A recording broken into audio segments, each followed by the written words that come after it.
Assalamualaikum warahmatullahi wabarakatuh. Perkenalkan nama saya Desi Biburuasi dengan NIM 130421295. Pada video kali ini saya akan menjelaskan mengenai hasil pengerjaan UTS tentang RPL. Soal pertama ini saya tidak setuju karena sikap mahasiswa tersebut yang memutuskan untuk tidak melakukan perencanaan maupun monitoring pekerjaan dalam pembuatan perangkat lunak untuk tugas akhirnya ini. Menurut saya perencanaan dan monitoring ini sangat penting dalam suatu manajemen proyek karena tanpa perencanaan yang matang, mahasiswa tersebut ini memiliki resiko menghadapi berbagai kendala seperti keterlambatan penyelesaian, ketidaksesuaian fitur dengan kebutuhan awal, serta peningkatan terjadinya kesalahan yang bisa dihindari.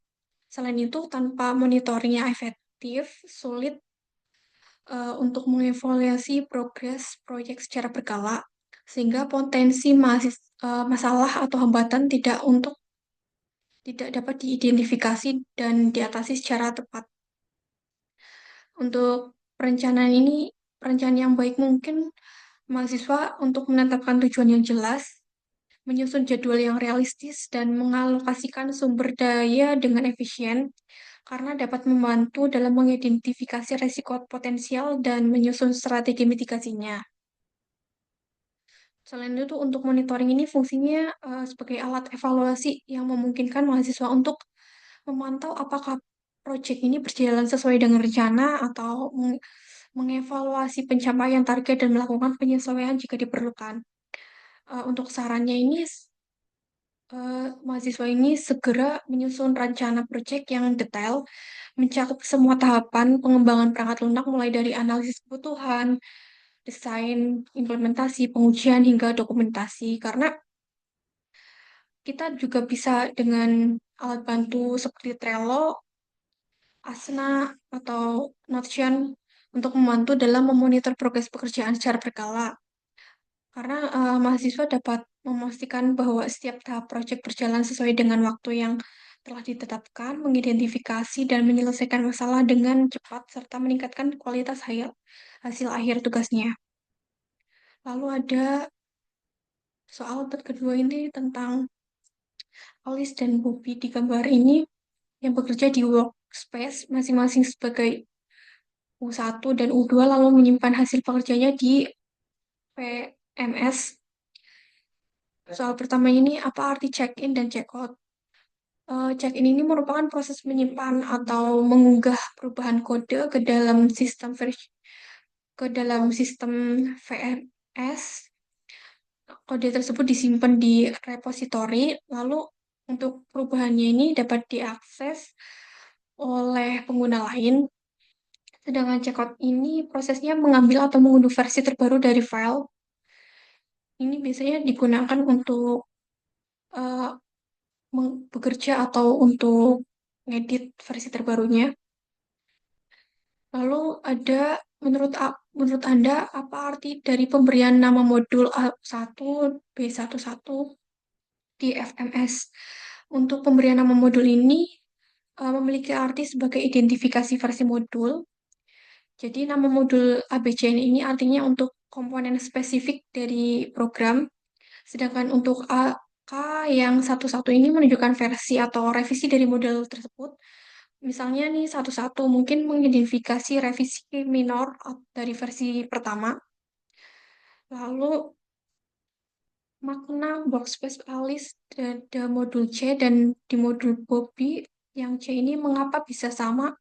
Apa yang perlu dilakukan FMS ketika menerima perubahan modul C dari Alice dan Bobby?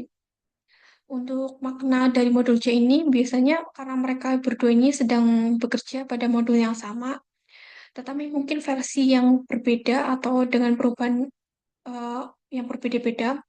Modul yang sama yang ada ini karena Alice dan Bobby bekerja secara paralel pada kode yang sama, tetapi dengan ruang kerja yang masing-masing. Lalu untuk modul ini bisa karena FMS ini memungkinkan setiap pengguna melakukan checkout versi terbaru dari kode ke workspace space mereka, sehingga mereka memiliki dasar kode yang sama untuk memulai pekerjaan. Ketika pengguna melakukan perubahan, hasilnya akan disimpan di repositori atau di sistem FMS setelah proses check-in. Lalu, eh, ketika FMS ini menerima perubahan modul C dari Alice atau Bobby, perubahan dilakukan penggabungan atau merge. Jika kedua perubahan tersebut berbeda, FMS harus memeriksa apakah ada konflik antara perubahan yang dilakukan Alice dan Bobby. Jika ada konflik, misalnya kedua memiliki bagian yang sama dalam modul, maka FMS harus memiliki atau meminta pengguna untuk melakukan resolusi konflik, yaitu memilih atau menggabungkan perubahan mana yang akan dipertahankan.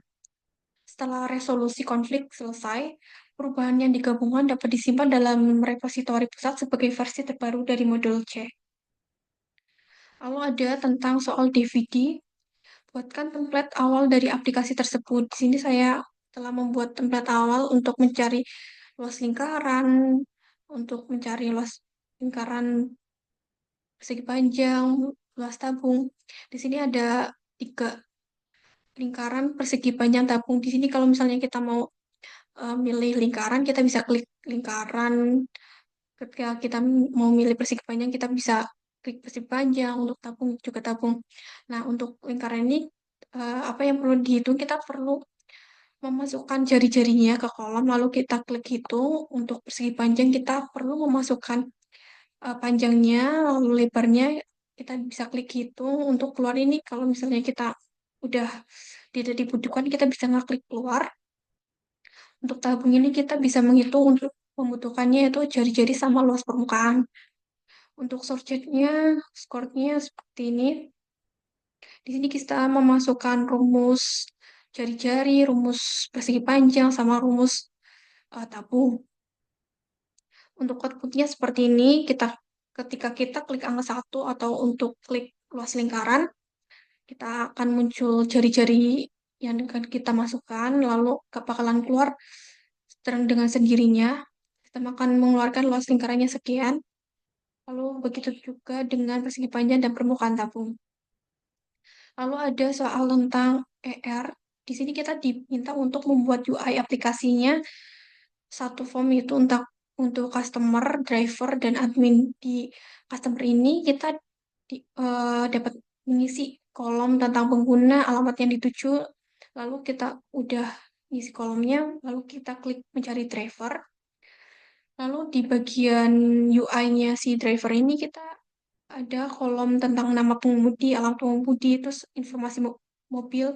Jika kita udah ngisi, kita bisa eh, menerima tumpangan jika kita apa mau ke driver. Lalu untuk perbarui status, terus habis itu di admin ini kita bisa melihat untuk manajemen drivernya, bisa manajemen mobil, lalu informasi mobil, kita bisa klik lihat detail.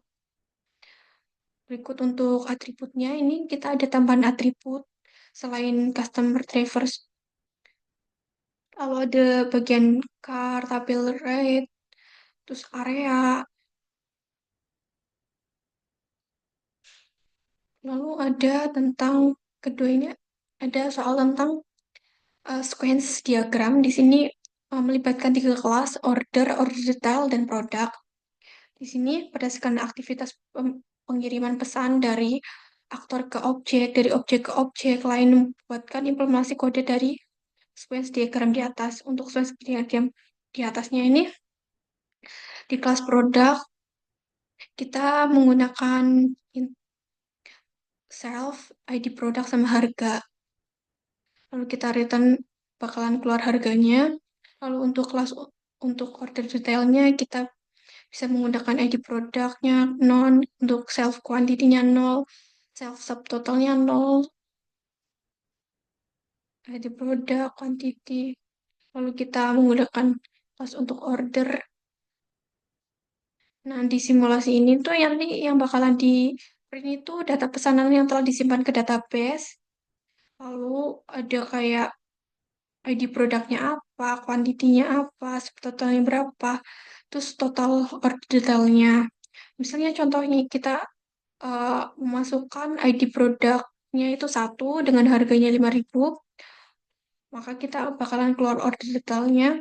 Lalu untuk pengisian data ke order detailnya seperti ini.